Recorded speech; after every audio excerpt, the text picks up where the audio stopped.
Hoy arrancamos nuestro programa con uno de los capítulos más inquietantes de la actividad política en Estados Unidos, el cierre parcial del gobierno federal.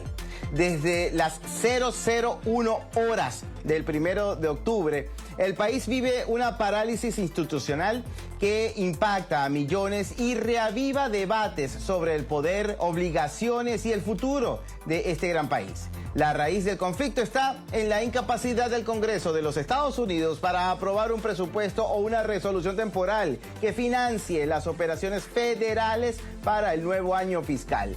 Las diferencias entre demócratas y republicanos sobre subsidios del sistema de salud, recortes al gasto y ayuda internacional, además de la autoridad ejecutiva para recortar partidas que han dejado en este momento al país sin ningún tipo de acuerdo. El resultado, vean ustedes, 750,000 empleados federales han sido puestos en suspensión laboral y muchos otros continúan trabajando en labores esenciales, pero sin recibir sueldo hasta que se restablezca el financiamiento.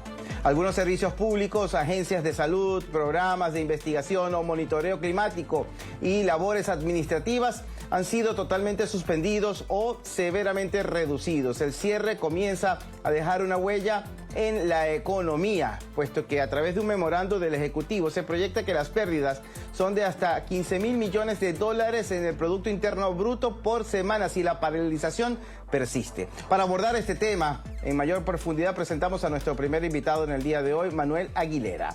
Él es vicepresidente de Canela News, vicepresidente de noticias de Canela News. Está conectado con nosotros por la vía digital. Manuel, qué triste ver este capítulo que se repite. Hace 7 años Estados Unidos atravesó por más de 30 días de paralización de su gobierno en la administración de Donald Trump entre el 2016 y el 2020. Ahora se revive esta medida de presión legislativa sobre el Ejecutivo. ¿Qué tan válida queda en este caso el esfuerzo, entendiendo que deja a cientos de miles de empleados sin percibir salario, pero quienes son responsables de tomar la decisión siguen ganando su sueldo? Bueno, pues yo creo que esa es la primera, luego profundizaremos, pero lo primero que llama la atención es, bueno, que esto es síntoma de los tiempos de polarización en que vivimos, que esto debería ser algo que republicanos y demócratas deberían tener en su responsabilidad, no perjudicar a todos esos empleados federales, no perjudicar la economía del país y por ende a todos los ciudadanos de los Estados Unidos, y por eso es una obligación moral con sus votantes llegar a un acuerdo. Evidentemente no se ha podido, no ha habido un punto en común al que hubieran podido llegar y estamos en esta situación. A partir de ahí, ya con el cierre del gobierno en vigor, podemos ver quién se está comportando de manera más dudosa en este momento, pero como punto de partida yo diría que una llamada de atención a ambos partidos, lamentar la polarización y esperando que en algún momento esa empatía con los empleados federales y con el pueblo estadounidense llegara a que estas situaciones no se volvieran a repetir en el tiempo, ¿no?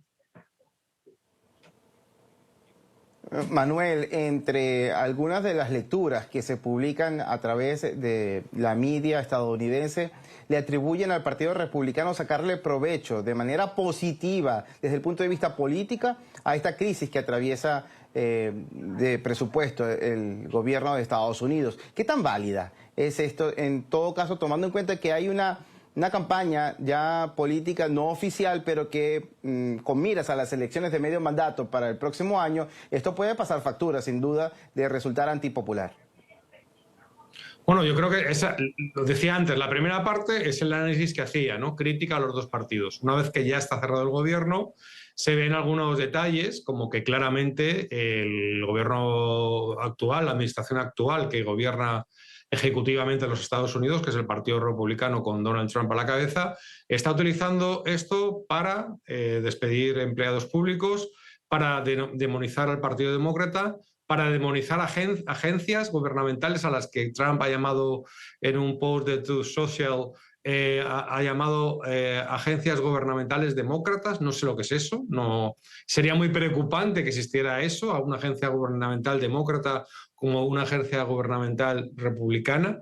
Una agencia gubernamental está concebida para dar servicio a los ciudadanos de una manera no partidista, ¿no? El gobierno es el gobierno y los partidos son otra cosa muy distinta. Así que sí que se ve una clara intención del Partido Republicano, con Donald Trump a la cabeza, de sacar rédito político a una situación que, insisto, está perjudicando a personas con nombres y apellidos, está perjudicando a los empleados públicos y al final está perjudicando a toda la nación. Así que lamentable, la verdad lamentable que se esté utilizando esta desgracia para arañar un puñado de votos y para demonizar al contrario. Así que muy mala noticia el cierre del gobierno, pero muy mala noticia también la lectura política que se hace y el provecho electoralista que se está haciendo de este tema, ¿no?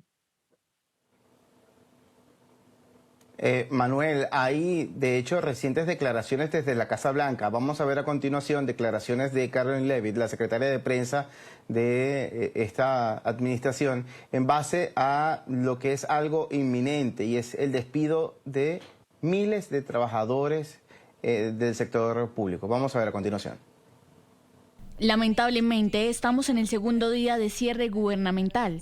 El presidente, el vicepresidente y todo el equipo seguirán trabajando y dialogando con los miembros del Congreso para intentar llegar a una resolución que anime a los demócratas a armarse de valor para hacer lo correcto. Miren, es probable que se trate de miles de despidos de empleados federales. Es algo en lo que lamentablemente la Oficina de Administración y Presupuesto y todo el equipo de la Casa Blanca, repito, tienen que trabajarlo hoy. Estas discusiones, estas conversaciones, estas reuniones no se llevarían a cabo si los demócratas hubieran votado a favor de mantener el gobierno abierto. Manuel, ahora vemos cómo el argumento para depurar el sistema público se refuerza y ya esto había sido incluso anunciado, no a través de esta herramienta, pero sí a través de Dodge, y reaviva el temor que hay dentro de los empleados federales de resultar votados, despedidos, pero esto ya por otras razones, a través del cierre de gobierno, es aprovechado entonces también precisamente para sanear las finanzas o para, en este caso, reducir más la cantidad de trabajadores públicos que tiene este gran país. Bueno, desde el inicio, desde la campaña electoral, yo creo, cuando estaba Elon Musk en Liza, se habló mucho de ese departamento de eficiencia gubernamental, se habló de analizar los recursos públicos, se habló de despedir a empleados públicos. Luego, evidentemente, todo eso no es tan fácil como uno puede parecer sobre el papel en una campaña electoral. De hecho, bueno, Elon Musk ya no sabemos nada de él, ya no está en esta administración y ya no va a estar realizando ningún informe de recorte. Sí parece que los republicanos, bueno, pues están aprovechando la ocasión, la situación para ejercer recortes y recortar empleo público, ¿no? Me parece que no es la manera, ¿no? Yo creo que si realmente hay una manera, es mejor decirlo claramente, como lo llevaban en el programa electoral, e intentarlo hacerlo. Lo que pasa es que, claro, se chocan muchas veces con la acción de la justicia, porque no es tan fácil despedir a un empleado público. Así que sí, la situación es lamentable. Yo creo que también los demócratas tampoco son hermanitas de la caridad, no son almas puras. Seguramente están intentando también utilizar el tema del cierre de gobierno para desgastar esta administración y sacar partido de cara a las elecciones del próximo noviembre. Así que yo creo que lo único que quedaría es apelar a las dos partes, que se sienten, que todos entendemos que hay dos visiones de la política, la republicana y la demócrata, que la demócrata siempre tiene un interés más grande en el gasto social que lo que tiene la republicana, que es de tener menos gobierno y fomentar más la iniciativa privada y las facilidades para crear negocio. Pero aún así yo creo que no estamos hablando históricamente de dos partidos extremistas, uno de derecha y otro de izquierda. Estamos hablando de dos partidos que históricamente han sabido entenderse y que tienen postulados económicos bastante similares, al margen de lo que puedan decir ahora mismo, fruto de la polarización que antes decía uno del otro, ¿no? Pero yo creo que sí que hay, un terreno común en lo que sí se podría llegar a un acuerdo y al final, pues bueno, yo escuchaba hoy al senador Scott diciendo que él no estaba en contra de subvencionar o de ayudar a las personas con el tema de la salud, con lo cual ni tanto ni tan calvo. Hay un término medio en el que seguramente se puede llegar a un acuerdo para seguir costeando algunos programas sociales que ayuden al costeo de la salud de muchos estadounidenses o de aquellos inmigrantes que estén de manera legal en los Estados Unidos, ¿no? Manuel, se incorpora a nuestra mesa de discusión otro colega, Alex Segura, desde Los Ángeles, California, precisamente porque este impacto por el cierre de gobierno se extiende de costa a costa en territorio estadounidense. Alex, la impresión dentro de la ciudadanía en el estado de California, en función de la preocupación extendida, porque el pasado, hace 7 años, este país enfrentó una paralización del gobierno que superó los 30 días, es decir, puso en riesgo a muchos presupuestos familiares. Existe el miedo, existe la crítica. ¿Qué piensan quienes en estos momentos tienen que enfrentarse a esta incertidumbre? José, pues aquí en el estado de California, como bien saben los telespectadores, ampliamente demócrata, entonces se carga mucho contra la actual presidencia, la actual administración. Sabemos que aquí en Estados Unidos se politiza todo, pero en el día a día, fíjate que California es un estado con muchísimos parques naturales, parques nacionales, que están sufriendo, obviamente, la pérdida de actividad, de operación. Hay miles de trabajadores, empleados, funcionarios que trabajan en estas grandes infraestructuras que se han quedado sin poder trabajar de un día para el otro. Sabemos de casos de gente que está yendo de manera voluntaria porque entiende que estos parques, estas atracciones naturales tienen que seguir operando, pero sin cobrar y, como decías, impactando directamente en su economía. También hay mucha preocupación por temas como el seguro social o Medicare. Si bien California es uno de los estados a nivel económico, macroeconómico, más poderosos del país, también hay una clara diferenciación entre clases, una tónica que se ve en todo el país, y hemos visto, incluso yo he podido entrevistar a algunas personas que han visto bien su cita cancelada o también aplazada por falta de recursos de personal. Y eso es una dinámica que pues estamos viendo también en otros lugares en el país. Lo que creen, el mensaje que envían las autoridades de aquí es que hasta que los republicanos no den su brazo a torcer en algunas cuestiones más de programas sociales, aquí no habrá acuerdo posible en el Congreso en Washington, que por ende afectará tanto a California como el estado de Florida y todos los demás 48 estados del país.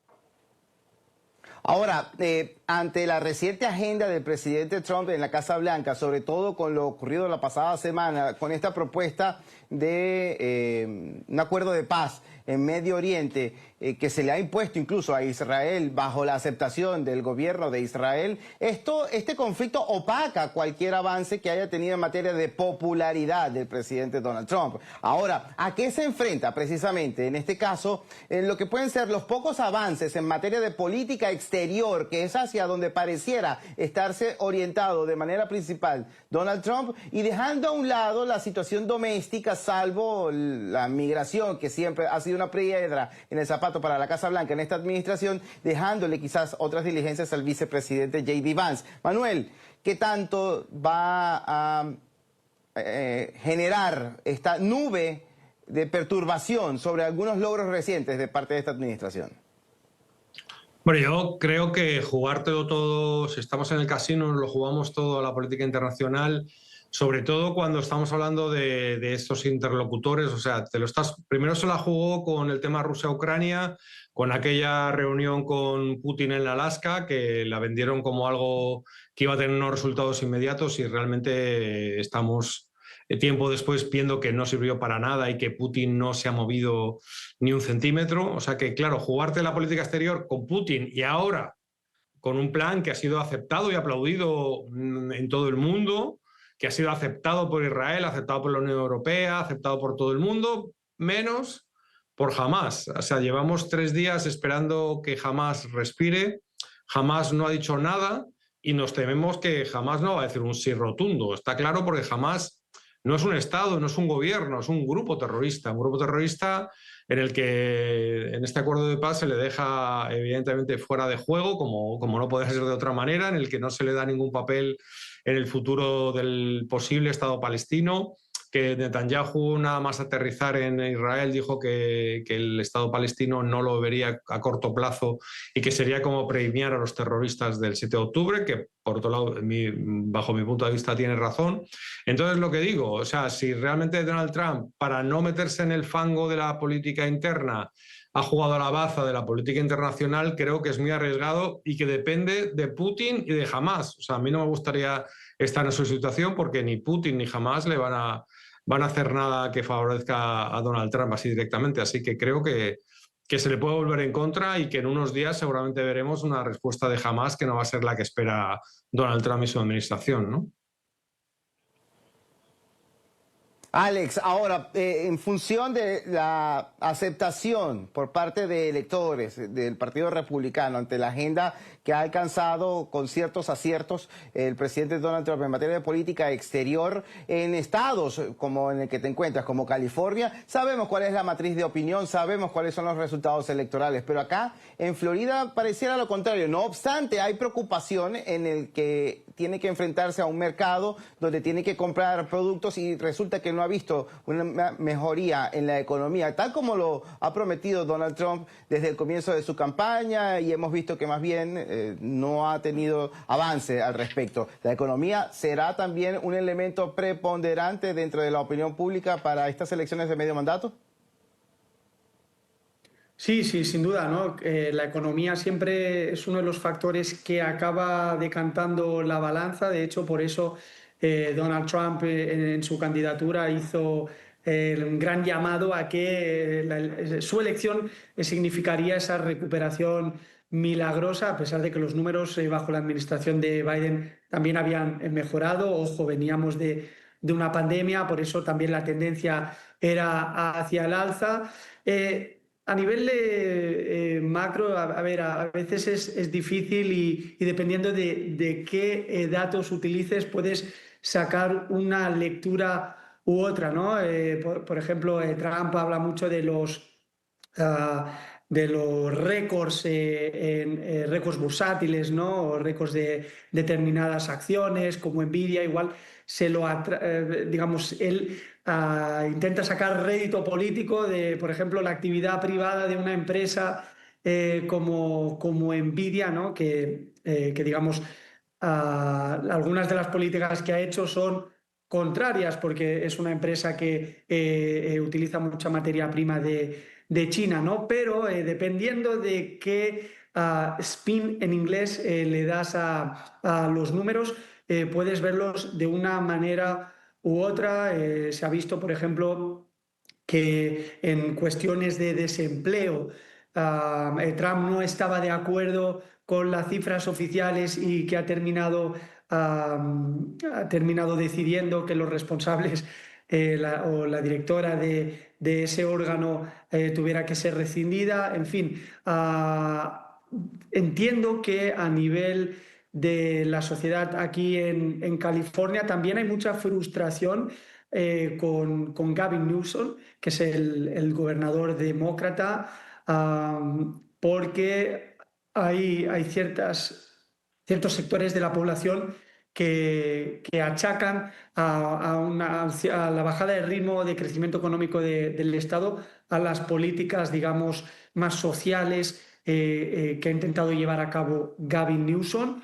Por lo tanto, creo que, de nuevo, todo en este país se politiza. Creo que los datos hay que cogerlos con pinzas y un lado carga contra Trump y achaca ciertas direcciones o ciertos rumbos a la Casa Blanca, y por el otro lado, y si se fijan en cifras estatales, cargan contra Gavin Newsom, que por otro lado es uno de los grandes nombres a tener en cuenta de cara obviamente a las presidenciales, que si bien todavía quedan 3 años y pico, pues siempre estamos en campaña en este país, y Gavin Newsom sin duda es uno de los nombres a tener en cuenta por parte de los liberales de cara a esas elecciones. Sin duda que esto va a dar mucho de qué hablar, de acuerdo a expertos. El cierre parcial del gobierno estadounidense pudiese extenderse, al menos que no venga esta negociación a la cual se apuesta todo. No obstante, existe este cuadro especulativo, existe esta incertidumbre. Dejemos que sean los políticos y ojalá tomen decisiones acertadas. Vamos a hacer una pausa. Estamos en Club de Prensa Miami. Estamos conectados por la vía digital con un par de colegas amigos de esta casa. Ya regresamos. Esto es NTN 24. Continuamos, esto es Club de Prensa Miami. Estamos conectados por la vía digital con dos invitados. Están conectados a continuación. Alex Segura, él es periodista y corresponsal desde California, y Manuel Aguilera, él es vicepresidente de Canela News, vicepresidente de noticias de Canela News. Cambiando el tema, la orientación, la visión y el análisis. Más de 30 leyes se han aprobado acá en la legislatura de Tallahassee, en el estado de Florida.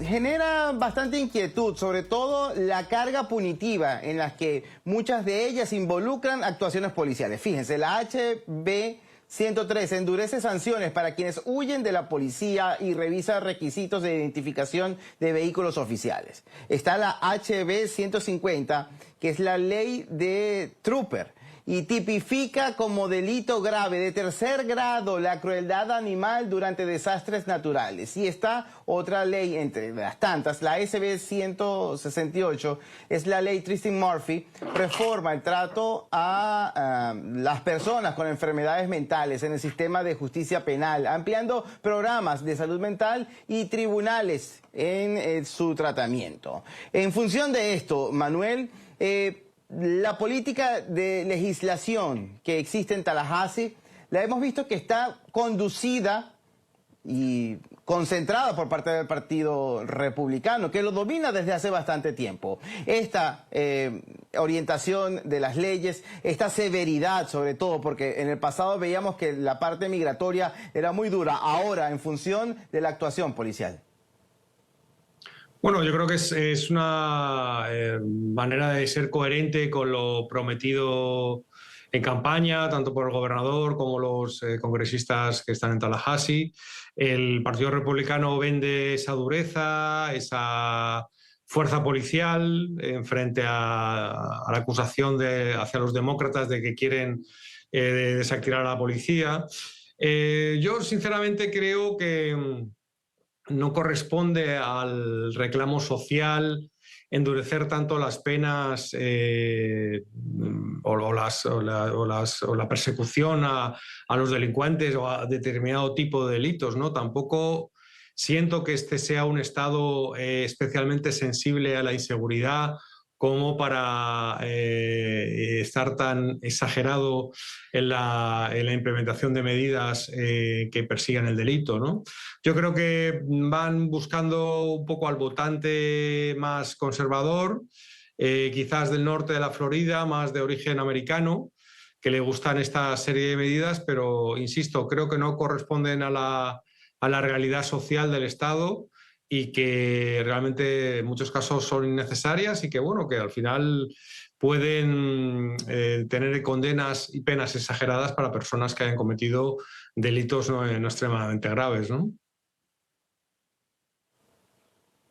Alex, cuando hablamos de la legislatura, en este caso del estado de Florida, muchos no vinculan el carácter de popularidad que existe entre la legislatura y la aceptación por parte del pueblo. La legislatura está para hacer leyes. No obstante, sabemos que muchas de esas leyes están, como lo sugiere Manuel, para cautivar a los electores. Este tipo de medidas, ¿qué tan cautivantes pueden ser para la ciudadanía de este gran país, donde se ama la libertad, pero también el respeto y decisiones también importantes que ocurren acá en Estados Unidos, en el estado de Florida, que ahora puedes portar un arma de fuego exhibida de manera legal sin que la policía te lo impida? Esto ha generado mucha polémica. Hay ciertas contradicciones que parecieran jugar con la popularidad, pero sectorizada, como lo sugiere Manuel Aguilera. Alex.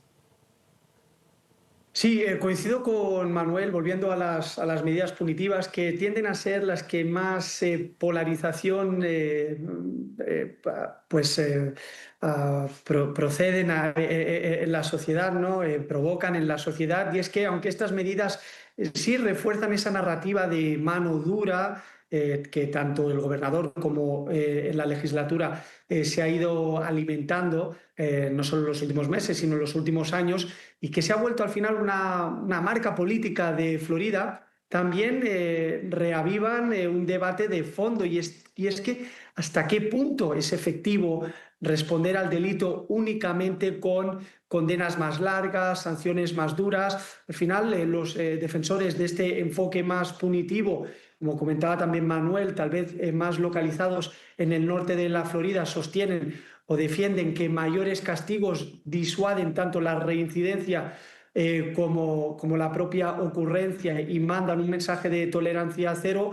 Las organizaciones civiles y expertos en justicia criminal también recuerdan que lo más importante es la prevención y que también pasa por invertir en programas de educación, en programas comunitarios, atención a la salud mental y también políticas sociales que puedan hacer que reduzcan estas condiciones que alimentan la delincuencia. Yo creo que la Florida, hablando esa realidad social que también comentaba el compañero, está corriendo un poco el riesgo de apostar demasiado al castigo sin equilibrar con estrategias de otro tipo, de rehabilitación, de prevención, y el resultado, creo, me aventuro a decir que podría ser que veamos un sistema penitenciario más saturado, lo que incurre también en más gasto estatal y no necesariamente en una seguridad más amplia, más completa. Hay estudios de universidades que demuestran que en comunidades que incluso hay menos cargas punitivas, pero más inversión en programas de reinserción, en programas de rehabilitación o incluso de salud mental, esa delincuencia baja. Por lo tanto, obviamente es muy temprano para poder llegar a una conclusión, y este tipo de leyes que primero tardan en implantarse y luego en verse los resultados, pues estamos hablando de varios años. Solo será el futuro el que determinará si estas leyes han sido acertadas o no.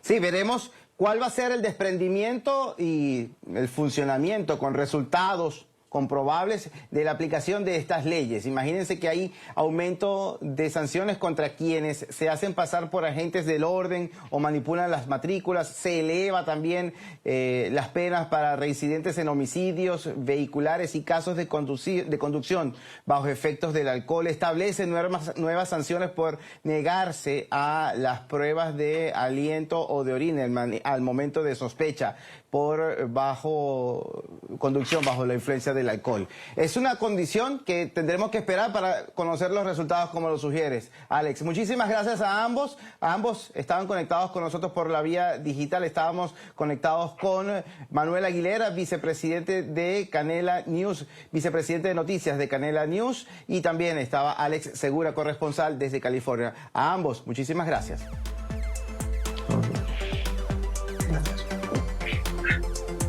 Esto fue esta sección de interacción que sostuvimos con un par de colegas, pero Club de Prensa Miami continúa. No se retiren, ya venimos. Aliviamos la densidad de información en Club de Prensa Miami y nos dedicamos a la salud pública. Presentamos a nuestra siguiente invitada en el día de hoy, Clara Trulén, que ella es directora de comunicaciones de Planned Parenthood en Florida. Su participación en el día de hoy, y como lo he mencionado en otras oportunidades, se justifica incluso con el fondo que identifica su participación en el día de hoy. Clara, me encanta el fondo que compartes con nosotros porque ya nos da la orientación de la conversación. Es el mes en el que se promueve y se hace la concientización de la prevención del cáncer de seno, un flagelo que se va con la vida de cientos de miles de personas en el mundo, y en Estados Unidos también involucra a una comunidad muy sensible. Hay una campaña por parte de Planned Parenthood. Cuéntanos al respecto. Bienvenida. Muchas gracias, José, por esta introducción, y como bien dices, pues conmemoramos a todas esas luchadoras que día tras día y en cada minuto, podríamos decir, en el mundo son diagnosticadas con esta terrible enfermedad. Por eso, como ya estabas avanzando, pues en los centros de salud de Planned Parenthood de Florida vamos a estar ofreciendo este 6 de octubre, el lunes, en horario de clínica, tanto Papa Nicolaos, citologías, como mamografías totalmente gratis a todo el mundo. Lo que sí que recomendamos es hacer una cita previa.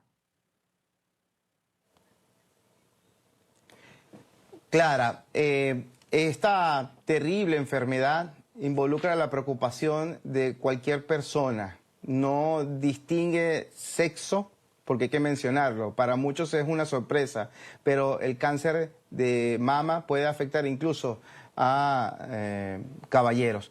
Cuando involucra la preocupación de toda la comunidad, es aquí donde debemos incluso ponerle la lupa a la participación del activismo, de hacerle entender a la persona que incluso la edad no representa un límite para padecer de lo que puede ser un riesgo mortal.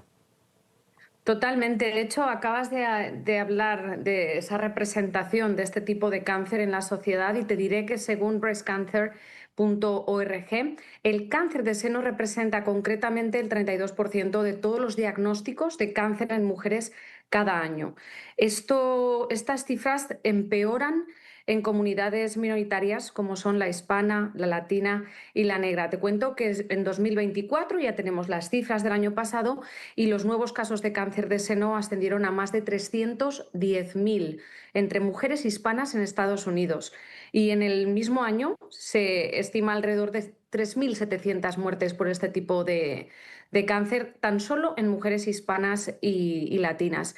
Te quería comentar que pese a que la tasa de incidencia entre mujeres hispanas es aproximadamente 26% menor que en mujeres blancas no hispanas, sí que se ha visto que este número ha estado aumentando ligeramente, alrededor de un 1% al año. Y te cuento que los estudios más recientes observan que la supervivencia a 5 años para mujeres hispanas con cáncer de seno fue del 89%, comparada con el 94% que se ve que ha estado ocurriendo en mujeres blancas no hispanas. ¿Y esto por qué es?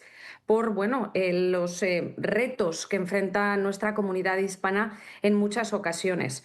Y como bien estamos diciendo constantemente en las noticias, enfrentan retos de ubicación, de acceso al idioma, geográfico, transporte, tiempo libre para poder acudir al médico. Entonces, esos exámenes tardíos son los que luego lo pagan caro cuando ya detectan el cáncer en un estadio avanzado. Ahora, Clara, con tanta situación de preocupación por parte de la comunidad migrante que en estos momentos se siente acorralada por la severidad de las medidas tanto federales y en este caso estatales. En el estado de Florida se ha caracterizado por competir prácticamente con la aplicación de leyes migratorias. Esto genera miedo de presentación de una persona que no tenga algún tipo de estatus ante instancias como precisamente los hospitales. Es allí donde líderes comunitarios le dicen y le piden a las autoridades que bajen el tono de estas leyes, que aclaren mucho el alcance de dónde pueden estar los policías que son responsables de este tipo de operaciones para que no les se impida a los inmigrantes, en este caso, a los hispanos que no tienen ningún tipo de estatus y que tienen mucho temor para que se acerquen a los hospitales, porque allí pueden resultar fichados. Es más, tienen miedo de que las redadas se acerquen a lugares tan sensibles como iglesias y en este caso como hospitales. Clara. Entiendo perfectamente el ángulo, la preocupación que me muestras. En nuestros centros de salud de Planned Parenthood, parte de nuestro lema, de nuestra misión, es ayudar y dar la bienvenida a todo el mundo, independientemente de su raza, idioma, condición sexual, identidad de género y también estatus migratorio, está incluido. Por eso, en este caso en concreto, estamos ofreciendo Pink Project el lunes, tanto en inglés como en español, y no pedimos ningún tipo de documentación migratoria. Entonces, daremos la bienvenida a todos los que lo necesiten y si quieres, José, te puedo decir los centros de salud para que la gente que te está viendo sepa dónde pedir esa cita, porque van a ser en determinados centros de salud donde vamos a ofrecer estos servicios. Por favor, es que acá en el sur del estado de Florida, Clara, hay mucha incertidumbre. Hay también mucha preocupación por los compromisos que existen en las familias, en lo que compromete su presupuesto. Hay también poco acceso a algún sistema de salud y también sabemos que los sistemas de seguro acá tienen esas discreciones para otorgar una cita en la medida del tiempo que pueden ser prolongados por meses, por semanas, y esto es muy injusto. ¿De qué manera, en qué lugar, cuáles son los sitios donde Planned Parenthood tiene previsto ejecutar este proyecto, esta idea, esta innovación que tanto favorece a la comunidad? Sí, vamos a estar el día 6 de octubre, es decir, este próximo lunes, en los centros de salud que ofrecerán este tipo de servicio. Son los de Miami, West Palm Beach, Sarasota, Naples, Treasure Coast, Tampa, Jacksonville, Tallahassee y más centros de salud que los pacientes, en este caso televidentes, pueden comprobar en nuestra página web, que es ppfl.org. Allí pueden hacer su cita y algunos de estos centros de salud serán los que tienen las unidades móviles para hacer mamografías. Repito que aunque aceptamos visitas sin cita previa, realmente recomendamos a la gente que haga una cita para asegurarse su puesto, porque estaremos abiertos desde las 9 de la mañana hasta las 5:30, 6 de la tarde.